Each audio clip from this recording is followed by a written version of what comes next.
I like it. I like it. Yeah. Oh, where'd the model go? We can't be lying on here, you know? No one's going to believe that. Well, at least we're more believed than Congress people, right? Yeah, that's true. Barely. We just made the cut. Yeah, it's like us, very low on the list, and Congress people, which I don't understand. I'm kind of offended by that, Mr. Parker. Why? Why aren't we higher on the list or lower on the list? Right? Because that's both. We should be higher. I mean, I feel like you're a very honest young man, and I'm a very honest young man. What the heck? Well, you just lied. They were both young men, so I don't know where we're going with this. That undoes. There goes our credibility right out the door, is what you're saying. Yep. Yeah. Well, you must be. I mean, we were just talking before. You must be pretty tired, not feeling very young this week with how busy it's been, huh? Yeah, the market's crashing, man. No one's buying houses, and somehow I'm just exhausted right now because it's been a wild week. Yeah. The Crash Bros are not right. Is that what you're saying? I can safely say I've never watched one of those videos, but I have heard plenty about them. Yeah, well, I have because, I was worried maybe the market was crashing and I was just completely, ignoring that fact. But it doesn't seem like that's the case where I am. And it doesn't seem like that's the case where you are either. Not happening on the West Coast, my man. Yeah. Way to go, West Coast. Mm-hmm. Yeah. So, Dan, for those who don't know you, which you should definitely check out Dan's YouTube if you've never seen his YouTube work before. It's awesome. How long you been doing real estate in San Diego? Here, let's see if maybe I do. I'm not gonna add model back on here, but here we go. That's thank you for my channel. So I've been doing real estate here in San Diego for about 6 years now. And I've had a YouTube channel about relocating to and moving to. Ooh, that's very nice. Relocating to San Diego for probably 3.5 years now. That's you awesome. dropped something, or was that like an expression? That was an emphasis on how awesome Dan is. If you've not checked out his YouTube stuff, it's just good stuff, man. It's just all about. Appreciate it. I mean, who knew there were different neighborhoods in San Diego? I thought it was just one place. You guys all sit around and watch the Padres, and that's all you do. Yeah, that's it. Hang out on the beach. Yeah, no, this is it. I gotta say though, I am missing the mustache. Yeah, that's the second time I've heard that today, actually. The problem is my wife hates it, so it's probably never coming back. But yeah, zoom way deep into the mustache. Very nice. I like that. Well, if you got the clicks. If Stephanie says no, then it must go. Yeah, man, we know how it works. Yeah, darn right we do. Yeah. So we were looking at this. Okay, so mortgage demand is down. Yep. But are you seeing, I don't know about where you are, but I've had, a couple of cash offers come in this week. Is there more cash in the economy than maybe we thought still? Maybe. So I'm curious. So you're pulling up some, I love doing this kind of stuff because I've never seen these articles. So it's fun to talk about them. And I always look at like headline versus what it actually is. So mortgage demand, this is saying how many people are applying for mortgages, because I know pre-approvals have gone way up. But does this mean how many people are starting new mortgages? Do you know what the context for that is? Yeah, let's dig in. So it says mortgage demand fell 9%, which is from the Mortgage Bankers Association. But what's interesting is it's an index, right? So they have an index number, a purchase index. So they say that the purchase index, which measures mortgage applications for the purchase of a home, dropped by 10.3% from last week. Okay. Interesting. Which is kind of crazy because they had just been up. Mm-hmm. So it seems like it's very volatile right now. Yeah, it is. I don't know. I think the timing of the new year is really interesting, right? Like it sure as heck seemed like anyone that was really kind of considering buying a house the last 6 months of 2022, they all hit the ground running at the beginning of this year. So I think a lot of people knew they were either like getting started at the beginning of this year, or they just kind of are taking their time. So that would be my best guess based on that. There absolutely are cash buyers as well. We're dealing with every offer I've put in this year, I've heard of other cash offers competing against our offer. So I know that those are out there as well. But yeah, that is interesting. Yeah. What do you mean by, so you've put in offers and you've won offers without cash? How have you done that for your people? Yeah, great question. So, the reality is it's not any one thing that is going to get your offer accepted. In fact, I just got off a call with my clients. We're in a multiple counter situation. We know that there's an offer higher than us. And what I'm telling them is, based on all the information we have, we don't have to necessarily be the highest priced offer to get our offer accepted. Cash offers are great because there's a lot less risk for the sellers.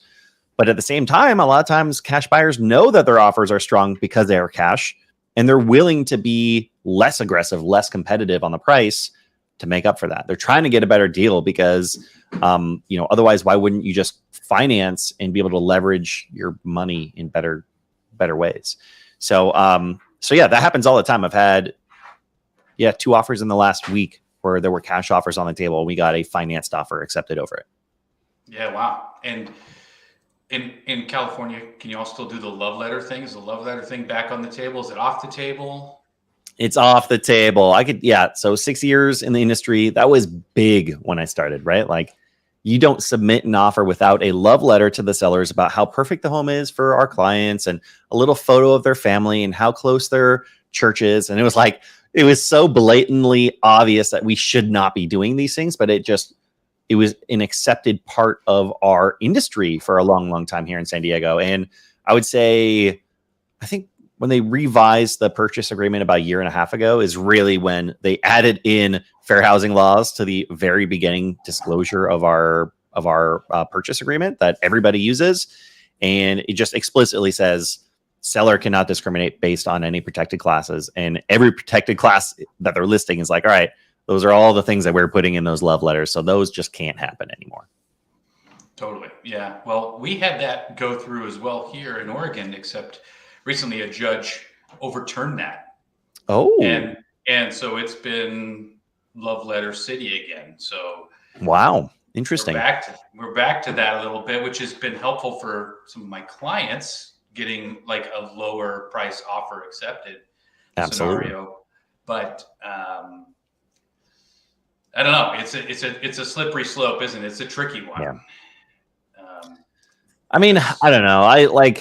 At the end of the day, I don't think it should be that tricky. It really is obvious. We shouldn't be discriminating based on any protected classes. And those are talking about protected classes. And I know a lot of the time it's because, it's a young family. They're trying to buy their first house and you feel for them, but it's still, it shouldn't be that way. My new approach is we're not writing the love letter. I'm not sending a photo of my clients, but I'm actually going to send a video just like this, talking about a little bit about myself, a little bit about my clients. I'll keep it very generic so that, we're not talking about schools or families or anything like that. We're just talking about how great of a fit the house is for them. And so we've had a lot of success utilizing strategies like that. And that way we don't have to feel like we're in, a gray area at all. Yeah, I love that. So that's do you do like an unlisted YouTube video or something? Yeah, so I use a program called Highnote, and I will I can essentially add a little bio about myself, a little 1-minute video that I put onto YouTube, and then I'll link it onto Highnote. And then right underneath that, I can upload the actual documents, the offer, the counter offer, anything that we need, their proof of funds, all that stuff can be uploaded directly onto this document. Oh, that's awesome. I got to check that out. Yeah, it's rad. Remind me after. I'll send you a link. Yeah, Highnote. Cool. Yeah, for sure. Yeah, well, and just using video in different parts of the process is like super helpful for everybody. Absolutely. Yeah, especially when you're dealing with an agent on the other side who is, like we're doing, chasing their tails and trying to keep up with all the stuff. I mean, it's very helpful. What other ways do you use video? I mean, do you send clients videos of things when you're out of the area, or what are some of the other ways that you love using video? Yeah, a lot we could do. Obviously, I'm big on educating our clients before they ever move to San Diego or figure out how to relocate here, what neighborhoods are the best. So by the time a lot of my majority of my clients are reaching out because of my YouTube channel, and usually when they reach out, they've already watched hours of me talking, which is always weird, but it worked. And then yeah, once we have that first meeting, I'll send them a follow-up email that has a video, me explaining about the home buying process here in California. And then now we're building out some video footage. So once they get under contract, there's a couple of different videos that explain a little bit more at each level of the process, what to expect and how we can help. And then we do virtual tours as well. So we have a nice fancy gimbal. We'll walk through the house. We'll show the neighborhood. Yeah, there's so much opportunity when it comes to video right now. It's fantastic. And sending over the offer, like I just mentioned on the high note with the video, the cool thing with that is it gives me it's the only way I could potentially have an opportunity to talk directly to the seller. There's always a gatekeeper, right? There's always that real estate agent.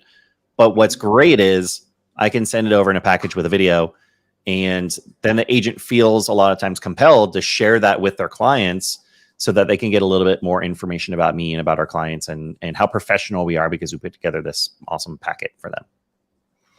Totally. Well, and it's just a good practice. Yeah. It's fast, it's expedient, it's clear, it's awesome. Way to go. I'm totally going to steal your high note for sure. I don't come up with these ideas myself. I learn from other people that are better than me. That's exactly what happens. I was doing a training on this a couple of weeks ago from someone in our brokerage and just learned it and helped me get some offers accepted. It's the best. Always humble, Dan. Always humble. Love that about you, my friend. So in terms of your market, the inventory still just low? It's beyond low. It's beyond low. So San Diego County has 3.35 million people. Everyone thought when mortgage interest rates went like this last year that we'd see inventory, the amount of homes for sale going like this too. And it didn't happen. The median price home came down from May of last year to December of this year, came down 13%. So we did see a decrease. But the crazy thing about that time frame is you'd think demand would be down and inventory would have shot up. And if that would have happened, we would have seen a 20 or 30 or whatever percent drop. And that didn't happen because inventory actually declined during that time. We ended the year with 3,000 homes for sale. Usually the beginning of the year, the inventory starts to rise. And we've seen this crazy spike in demand that actually has the amount of homes on the decline. So now we're at 2,500 homes in a county of 3.35 million people. It's just bonkers.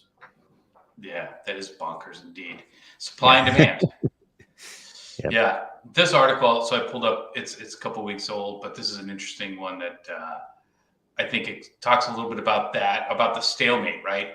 The idea that, it's nobody's market. This isn't necessarily a seller's market or a buyer's market, but it's nobody's market. I don't know if we're seeing that here in Oregon. It's still definitely leaning towards the seller's market, but talking about how essentially we're at odds with, the inventory and fighting the inventory component. Oops, where'd that article go? Yep. Oh, maybe it's just the video.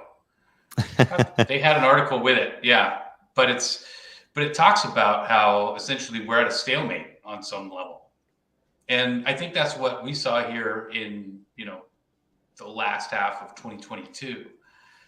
But what do you think shifted? Do you think that people's mindsets have just shifted, or is it just like, hey, it's your time? You are, a millennial, you've been saving for years, and it's your time, so go and get a home now. Do you think that's what's going on? I think what we're seeing here, it's a lot of different factors, but I would say that this is a big part of it is, the assumption in the middle of last year from a lot of people is that the sky is falling, the market's crashing. Right? Like we heard that all over the place. There were articles coming out every single week.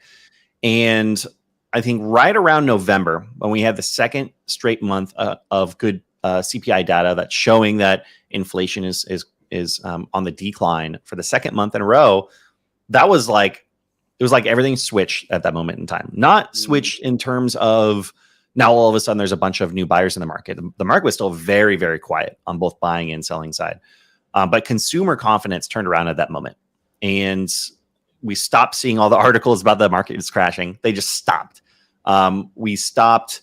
I stopped getting negative comments in my videos when I'm saying that the market is not crashing. And that's between my videos and other people's videos. It was amazing how, May, June, July, August of last year, I almost had to stop doing real estate videos because it was crazy.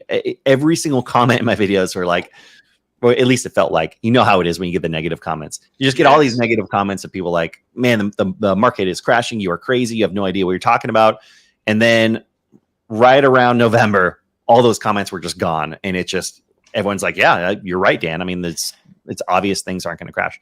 And so I believe consumer confidence is at an all-time high.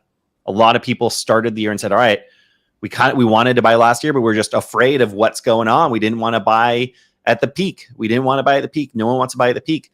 Now we can get a little bit of a discount. Mortgage rates have balanced out a little bit. They're kind of used to that 6%, a lot more than they were 12 months ago. And so the year started out hot. And the other thing that I'm noticing in this whole equation is not only did the year start out hot and there were a lot of buyers and there were multiple offers, but it took, I would say, up until like the last week and a half, there were a lot of offers. And then a week and a half ago, now buyers are starting to realize like, oh, shoot, I just lost out on 2 offers. I'm actually going to have to, I can't ask for that buy down anymore. I can't ask for 20,000 in closing cost credits. And I'm actually going to probably have to go 50 to 100,000 over asking to get this offer accepted. So that was another kind of switch that we've seen. And it's just interesting because it feels like whenever you have your pulse on the market, it just starts to shift a little bit more, which is in all honesty, which is why it's important when people work with us and we're active real estate agents in our counties that we know what's going on. Because if you're waiting to go off of the data of homes that closed a month ago, which means they got an accepted offer 2 months ago, that data is too outdated.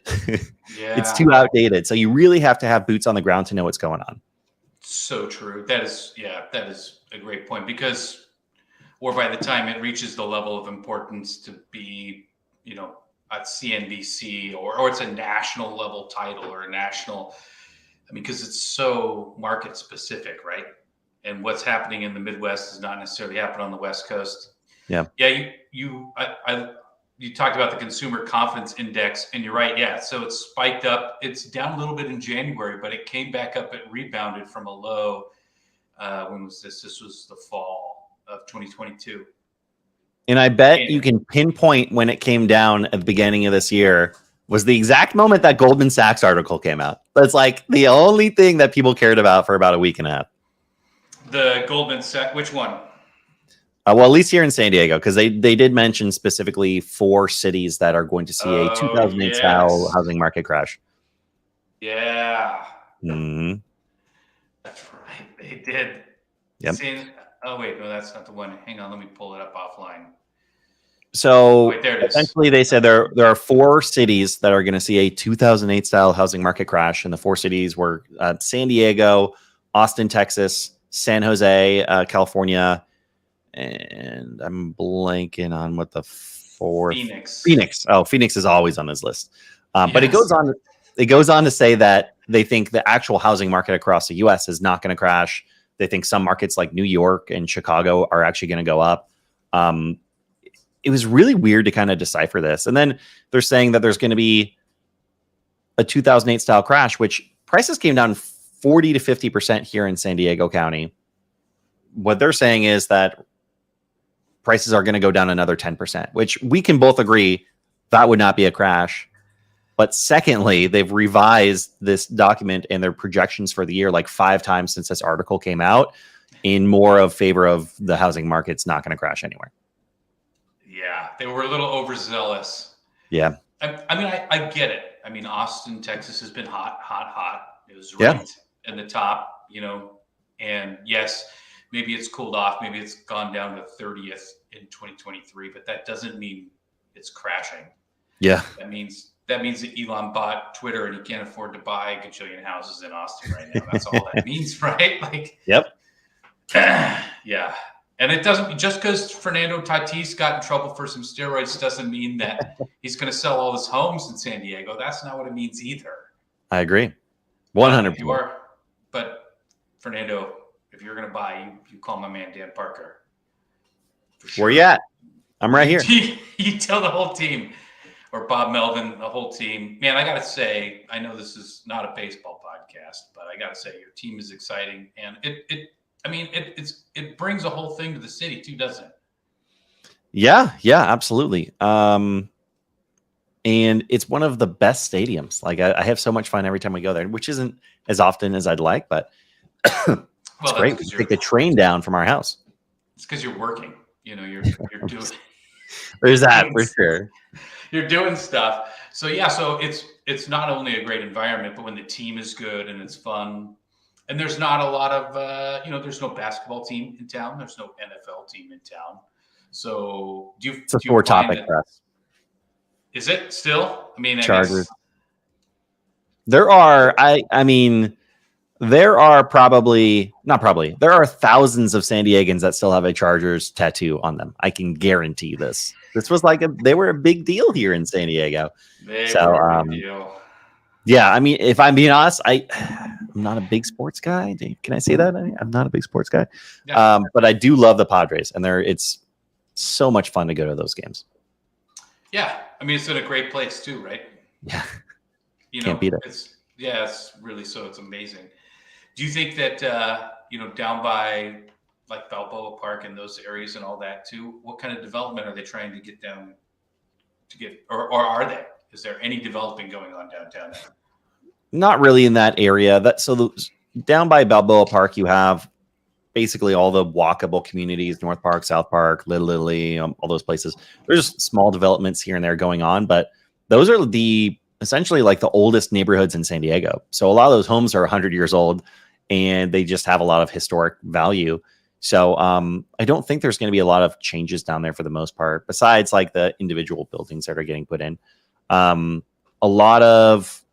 There are big projects and big plans and big zoning changes going on throughout San Diego County, but more so in other areas like the Midway District that's up there on the top left. They're building a new stadium for the Gulls, which is I'm not sure whatever it's not NHL, it's whatever's just under NHL. We have a team and they're really a lot of fun, but they're going to build a new stadium over there. And then throughout the county, we just need housing so bad, which is why everything we said earlier about the housing market is the way it is. So they're increasing density and zoning in different areas so that they can accommodate a lot more housing, a lot more density. Yeah. Are they doing that closer to the waterfront or everywhere, wherever they can? Yeah, they're doing it like one neighborhood or one city at a time. So it's kind of all over the place right now. The biggest place that they're talking about doing is the Midway District, which is just kind of like west of the airport in downtown San Diego. That's going into Point Loma, and and that's where the new stadium's going that I was talking about. Right in there, yeah. Yep, station. Exactly. Yep, nailed it. And what are those? I mean, affordable housing. What's that going to be? Is that what it is, or is it luxury, or what are they doing down there? The unfortunate truth is, California is not an easy or cheap place to build new construction. And so a lot of what ends up being built is quoted as luxury because it's so costly for these developers to build these places that they need to get a higher price point for it. And they usually end up slapping that tag on them. There is a specific percentage of any new construction in San Diego that has to be for affordable housing. So there's always going to be a certain amount of that done, but all in all, it's not nearly enough. Is it like San Francisco where like it becomes like the affordable unit and then it stays at that price, like that it kind of goes with it, if you will?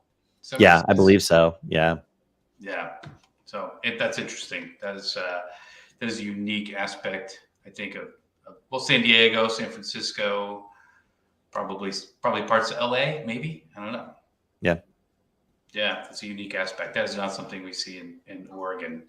Yeah. Common yet. But of course, we have a housing shortage and we have, a homeless crisis. And yeah. That's a thing. So, I love that you talk about that in San Diego, and you don't try to just sugarcoat it. It's the reality is people are living outside because you can much of the year, right? Yeah, absolutely. And it's very unfortunate. And there aren't really any solutions being proposed. I mean, little things here or there, but nothing, some band-aid fixes for small aspects of it, but it's so out of control, and I don't know what the solution is going to be. Right. Yeah, it's not something that Jerome Powell can just wave his magic wand and fix, right? Yeah. I mean, if he could, he probably would have already. But speaking of that, so I've been tracking the rates, and it looks like we're actually up a little bit this week. Yeah, which is not good because we have not rate locked on our purchase yet, so we don't appreciate that.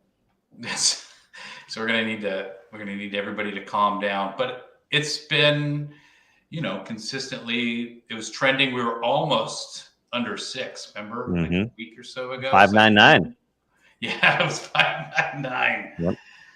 That's right. And do you have any idea when you talk to your lenders and your other people? Do you have any idea of why that's kind of happening? Yeah. So absolutely. So I'll just start by saying one of the main things is, and I hear this all the time from my clients and listing appointments and different things where, the biggest concern of people is, oh, well, rates are high right now, but they're going to keep going up because Jerome Powell said the rates are going to keep going up. So the main thing to know here, and the sad truth is most real estate agents, I don't even think fully grasp this. The Fed's fund rate, or Fed funds rate, is what Jerome Powell has control over. And he can raise that or he can lower that to help have an effect to try and curb inflation. That is not directly correlated with mortgage interest rates. And the way that you can look at this is the Fed funds rate has gone up over the last 14, 16 months. It's gone up every single time. They keep raising it. But mortgage interest rates have actually come down since November. So even though the Fed funds rate is going up, the mortgage interest rates have gone down. And the main reason for that is it's almost like the mortgage market is based off of the future projections of the Fed's fund rate. And so if they think, okay, it's very likely that they're going to continue going up over the next 12 months or the next 6 months by X amount, then they're going to bake that into their projections. And if they end up getting raised by a smaller amount, a lesser amount than they originally anticipated, then that can actually bring the mortgage interest rates down, even if the Fed funds rate goes up. So, but the reason why it kind of spiked the last couple of days, from my understanding, and this is definitely beyond my knowledge, but the unemployment numbers came out and they were too good. They were too good because too many people got jobs. And if too many people got jobs, that could actually have a negative impact on inflation. So this all has to do with inflation here. Too many jobs, too many people have money. That's going to put more money into the economy when we're trying to have less money in the economy right now. So that's why we're seeing this kind of temporary spike, and hopefully that doesn't continue. But yeah, it has shot up about 1/3%. Yeah, right. It's been significant. So in San Diego, I mean, I'm sure you all are seeing some job growth. Which sectors are you seeing the most job growth in down there? Where are you seeing the jobs come at? Sure. So, we're a big military area. The Navy is the #1 employer in the city of San Diego. We also have biotech is really big down here. Healthcare is really big down here. And then we've started to get tech jobs over the last couple of years. So Amazon, Apple, Google. So obviously the fear right now is there are a lot of tech layoffs going on. And is that going to be impactful here in San Diego? And I think where it's at right now, no, it's not. But if it continues and it continues into other industries, then that can start to become an issue. Totally. Well, and it's okay. So it's a difference in terms of maybe some management styles. And, I also understand if you're running a business and you've had a rough year for your stock, you're going to try and make up some margins somewhere. There's, there are a number of factors in that for a lot of people, for sure. I've actually had recently well, over the last 2 years, had a couple of clients come up from San Diego, but still working out of San Diego, right? Yeah. So the remote work aspect is Yep. still, we were in downtown LA. I took Alyssa to see Elton John for her birthday, so we went in the fall. Oh, cool. We stayed downtown LA. It was like, sweet. Let's stay downtown LA. Let's go out and let's enjoy some things. It was dead. There's not much happening downtown. Yeah. Down there. Is that the same thing that's happening downtown in maybe some of the financial districts or something in San Diego, or has it come back? I think for the most part, it's come back. Downtown San Diego is not. It's more of a tourist destination than a local spot. So I think international travel is still down pretty significantly, right? But that's starting to come back. So that's definitely going to have an effect. But all the places locals go, and for majority of the economy here is doing really, really well. But probably, and I don't know this, but I would imagine maybe hotel stays are a little bit down. And then, yeah, those really touristy areas probably still a little bit down. Yeah, but you wouldn't necessarily label them as depressed or not doing well or struggling. Exactly. Yeah. Right. Yeah. A little bit down means they're not having banner months every month. Yeah. Yeah. Yeah. I know one of the things that y'all are fighting up there is something we're struggling with up here, especially, on the Oregon coast and other really desirable areas, which is that Airbnb challenge. Yeah. What's the latest there? I know they had clamped down the Airbnbs. Are they opening it back up again? Can you get a permit? What's going on with your short-term rentals? Sure. Yeah. Down here, it's actually I had a call an hour before we started this with people that want to buy a short-term rental here in San Diego. So I'll tell you what I told them. So the city of San Diego is about half the population of the county. And so in the city of San Diego, the rules have changed and they decided to add a cap. So essentially 1% of the total number of homes in the city of San Diego can be licensed for short-term rentals, aka Airbnbs. With the exception of this one little section of the city of San Diego in Mission Beach, where they're allowing up to 30%. So that has gone into effect. They thought it was going to remove thousands of short-term rentals from the market, and it didn't have that effect. In fact, they only got about half the applications as the amount of total licenses that were available. So as far as my knowledge, you could still apply for one today and get it accepted immediately, when they thought they were going to have to do a full lottery for it.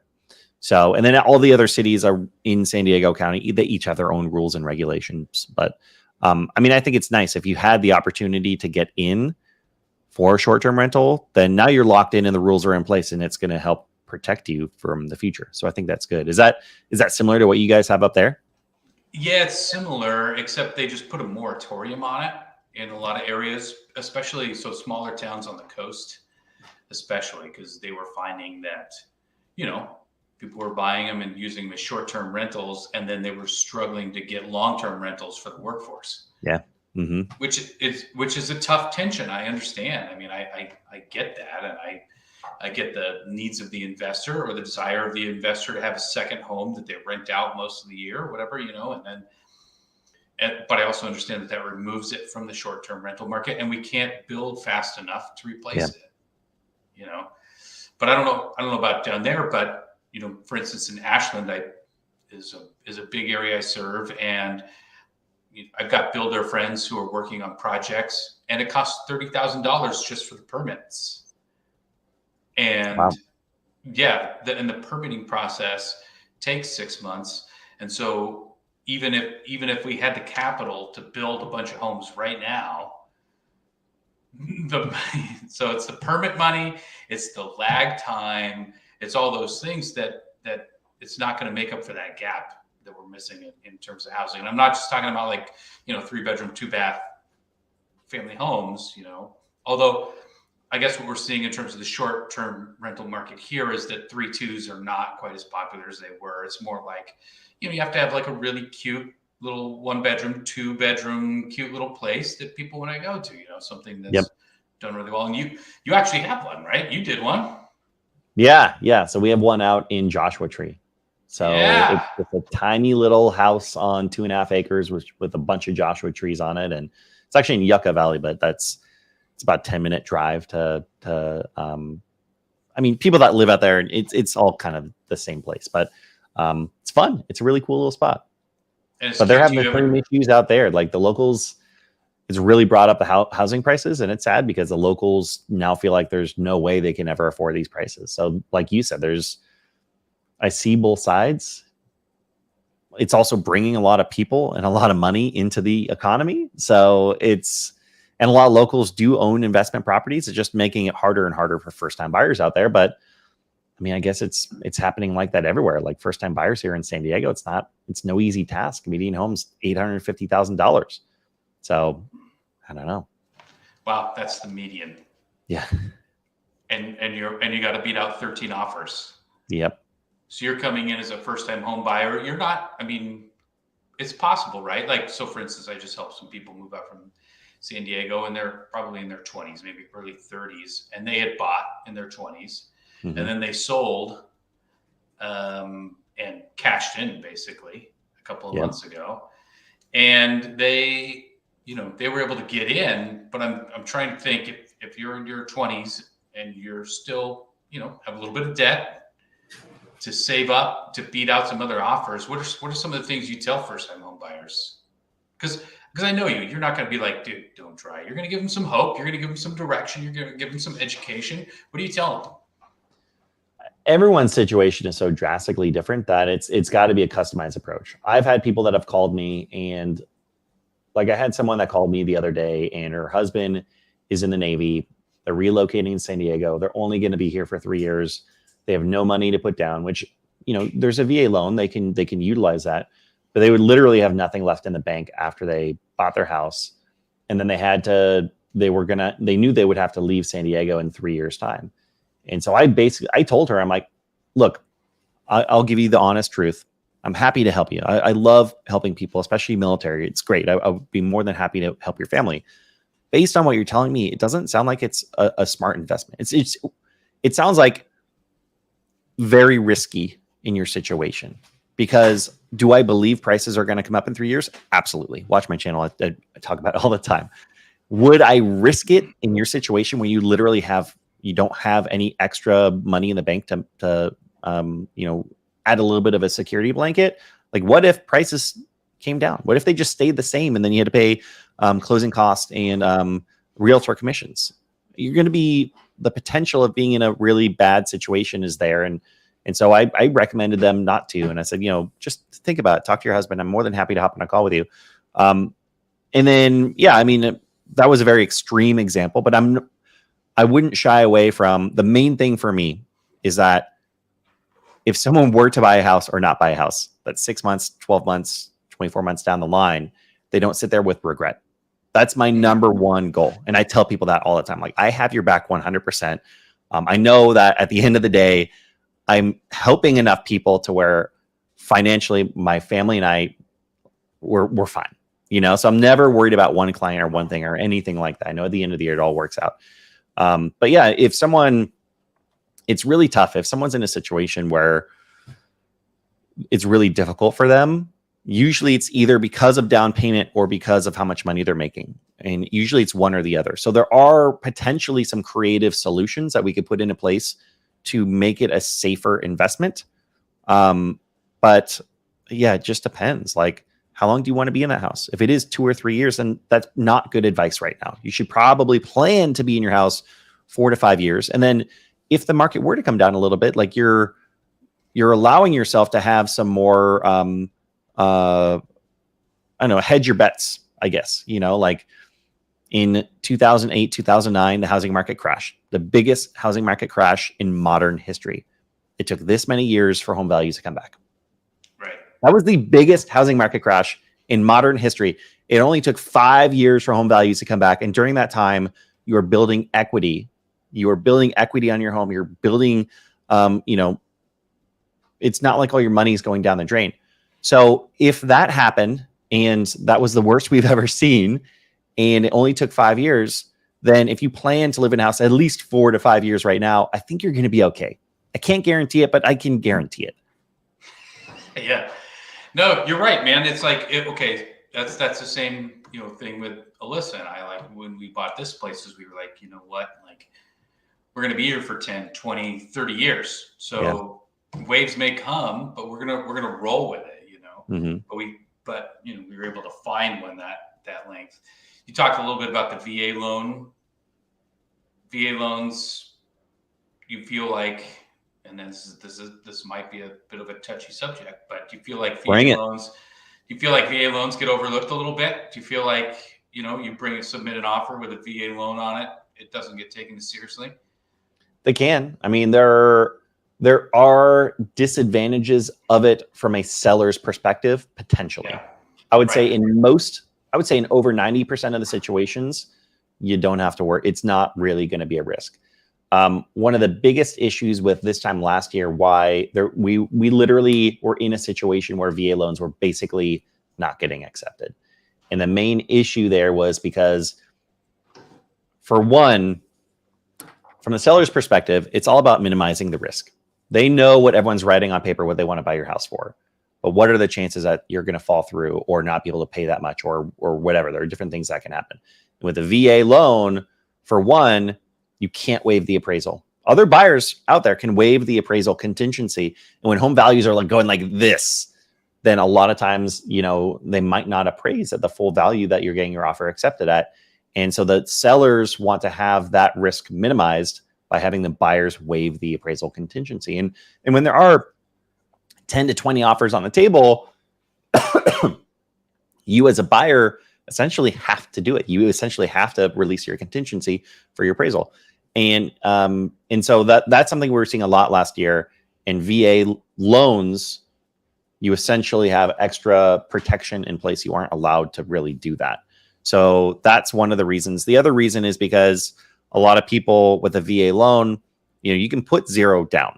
You don't have to, but you can put zero down. And so again, with the risk on the seller side is they're looking at your qualifications and the potential of financing not going through. And if you literally have nothing in the bank and you're wiping out your savings, then that's going to seem like a riskier deal. So those are the main reasons why there are times where it can be very difficult to get VA loans accepted. But the reality is it's a very good loan. Like it's a guaranteed loan. The people that are buying your house served our country, for one. Right. So it just breaks my heart when we are in situations to where people are looking down on them. But yeah, I mean, I've never been in a situation with a seller where I'm like, yeah, let's not accept this VA loan. The other thing that you would potentially have to worry about is the appraisal process with the VA loan is a little bit different, and they might have certain requirements for things to be fixed or to be updated before the house closes. And like a specific example of that is like they're going to require a railing to be there for some stairs. So this really comes into play, especially if a house is a fixer. Then the appraiser might say, "Ooh, there's like, a dozen different things that need to be fixed before this loan goes through," and you don't necessarily have that same issue with other like conventional loans or a cash offer. Yeah. Or cash offer. Yeah. Right. Yeah. No, great point. And yeah, I hear you. Yeah. But at the same time, these people did serve our country, and like, let's get them in homes. Let's take care of them. I know you do. Anyways, we were talking about homeowner tenure. So I found this is interesting. According to who is this? This is the Zebra. So it's a statistic kind of gathering website. Top 25 metro areas with the longest homeowner tenure. Look at that. LA coming in at number 1. Wow. That's interesting. 18.1 years. Honolulu, 17.4. How could you leave paradise? Oxnard, Anaheim, Cleveland, Ohio, Dayton, Ohio. Look at that. A couple of Ohios coming in. Median home sales price in Cleveland, Ohio in 2021, $180,000. That's wild.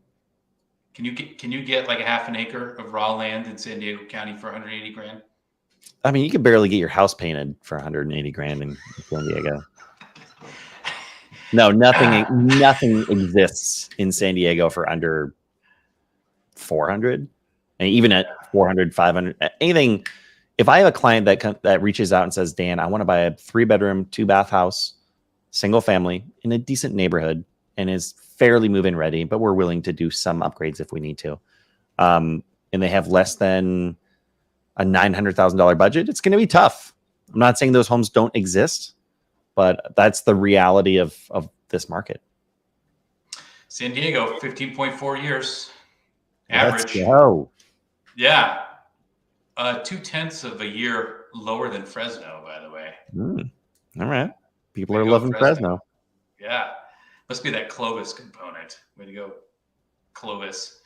Well, it also makes me wonder what I would imagine for these places that are very expensive is potentially part of the reason they're moving is because either they're cashing out on equity and moving to another state or a cheaper area, or maybe they weren't able to afford their dream home at first, or their family is growing in size, so they have to sell their house to be able to upgrade to the next one. So I'm actually surprised it's not even a smaller number, if I really think about it, but that's interesting. Yeah, it is interesting that it's 13. And I wonder, in terms of, is that trend going up or down? Yeah. But I mean, there are some really, look at San Francisco, the median price in 2021, 1.489 million. Yeah.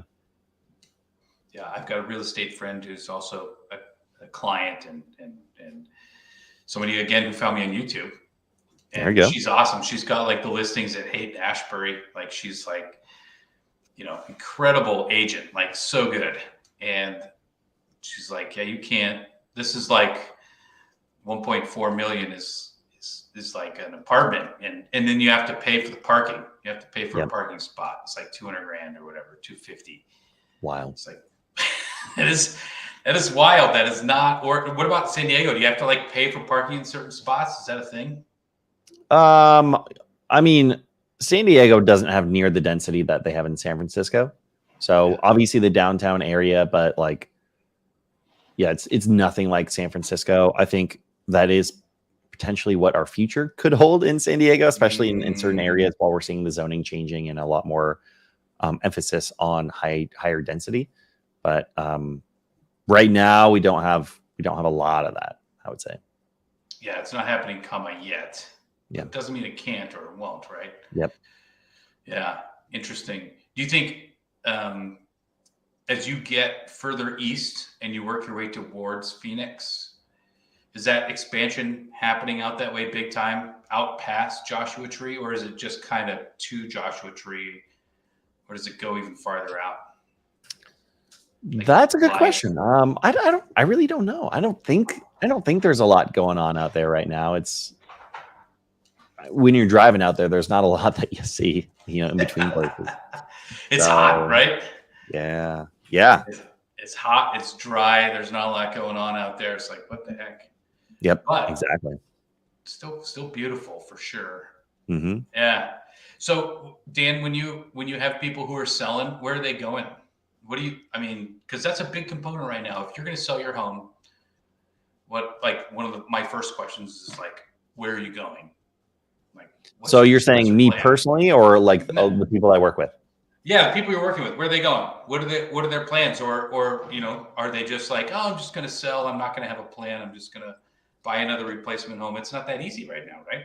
Yeah, it's everything. It's everything in between. I have some clients that are buying new construction. I have some clients that need a bigger house for a growing family. I have some clients who sold and moved out of state. We've seen a little bit of each. Some clients that decide to sell and rent for a little while they figured it out. All the above. Mm-hmm. They going to Texas still? Not as much, that's for darn sure. In fact, I've worked with more people coming back from Texas than going to Texas recently.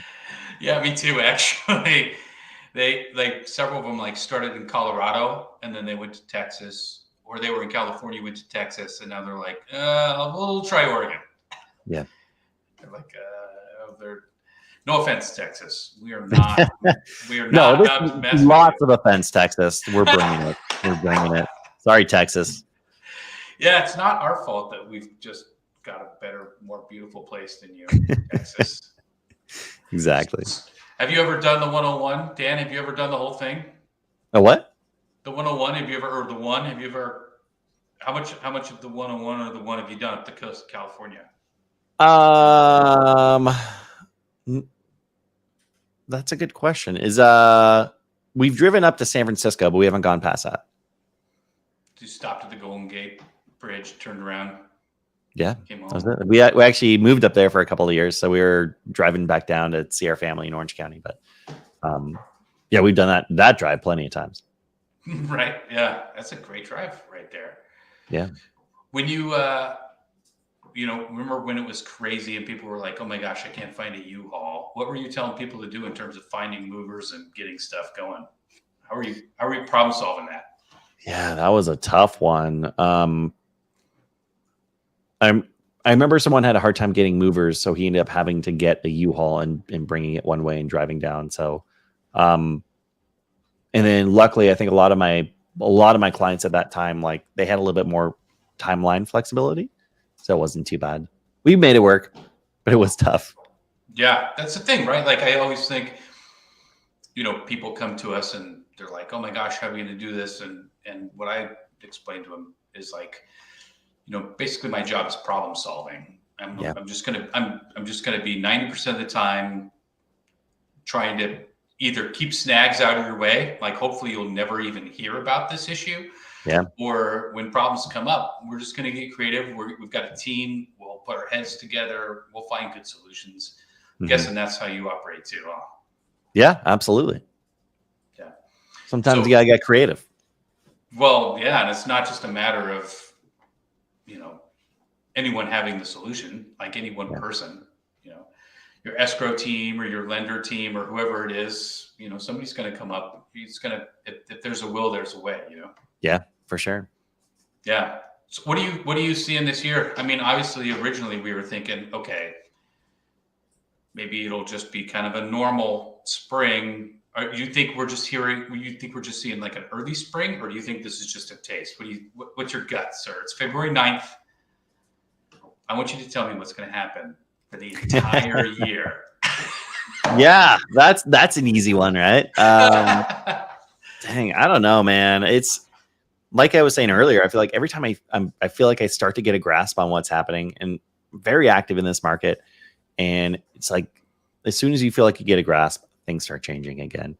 I can say we're busy enough right now at this moment in time to where I don't see things changing much over the next 2 to 3 months. I think it's going to be a very hot market. I think a lot of buyers are out there. And a lot of it has to do with, will the sellers come out? Like we need more inventory. We need more homes to hit the market. And if that doesn't happen, the prices are going to keep going up, especially if rates stay where they're at or go down, and that's the other thing. It's like, are rates going to come down by the end of the year? Because a lot of people think they are, and there's a lot of reason to believe that they are. And so that's the whole reason why prices came down at all, because of rates.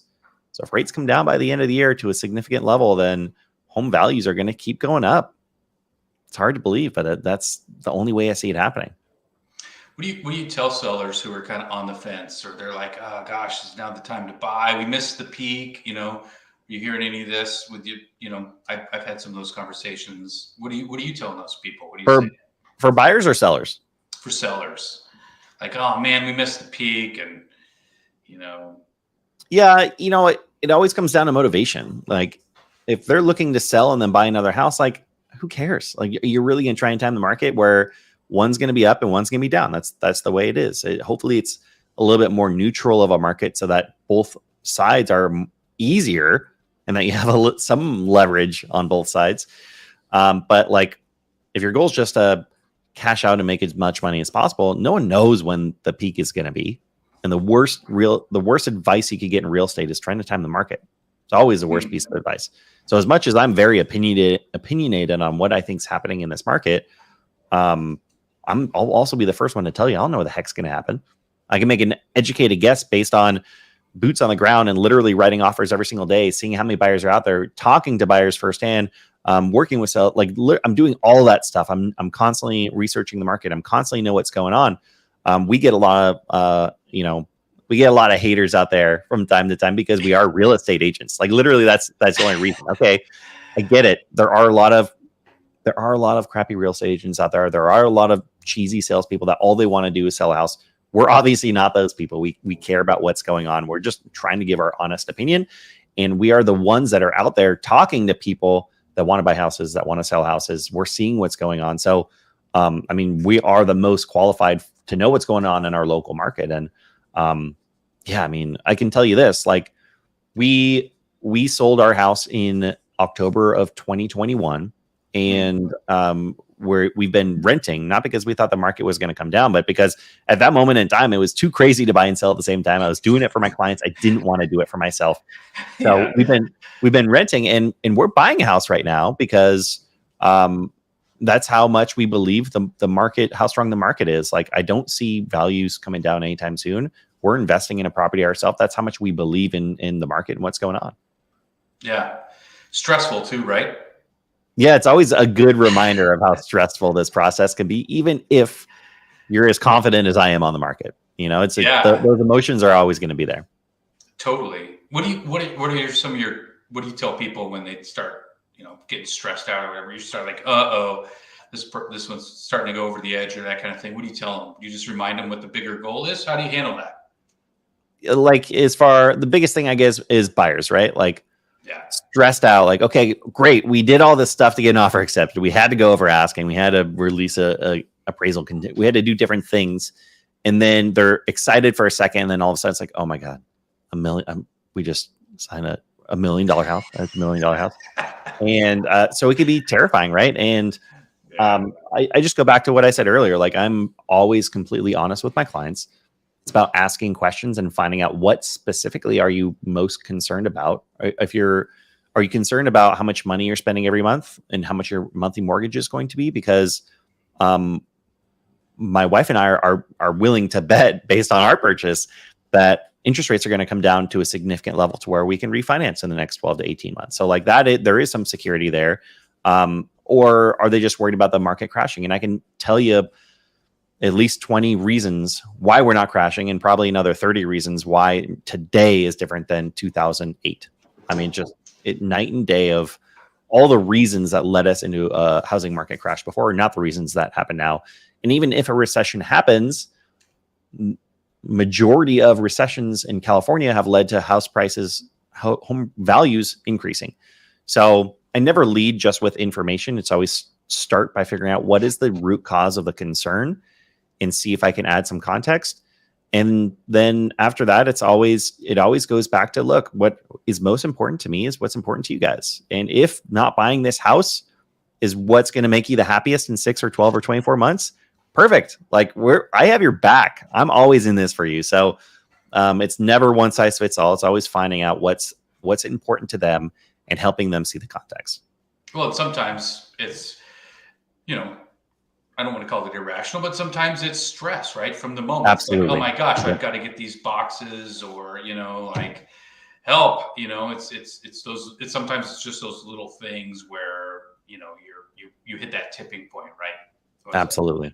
As just a human, like, oh my gosh, my family member's trying to move, or, I can't move this weekend, or whatever it is. It's just that stress level.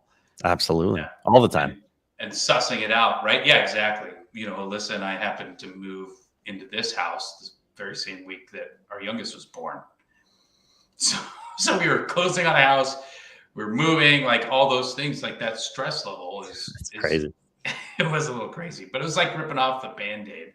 Mm-hmm. But when you have a community of people who help around you, they came and they helped, and they set up our kitchen, just like they do those kind of things to really help move you along, which is really amazing. You know what I'm saying? For sure. Yeah. Constance Bradley says, lol, can barely get your house painted at 180 grand. All right. I might have exaggerated a little bit, but it's crazy here. It is crazy here how expensive things are. Do you have to pay more for good Oregon Pinot? For what? Good Oregon Pinot Noir, like Oregon good red wine? I have no idea. I couldn't even. I have no idea. Probably. We should do a video, Dan. We should go out to the grocery store and compare our prices or something. There you go. Like that. Yeah. I'm sure we pay more for gas. Yeah, I'm sure you probably do. Yeah. Well, okay, Texas, you got us on gas. That's the one. So what spot you got us? Dan, you're awesome. Thank you for your insights and your information and for what you do for your community down there and how you help the people who are going through these stressful and tough times. And I know confidently that you do an amazing job for everybody, and you put them first. I'm sure of it 100%. Appreciate you, Travis. Yeah, this was fun. I appreciate your time.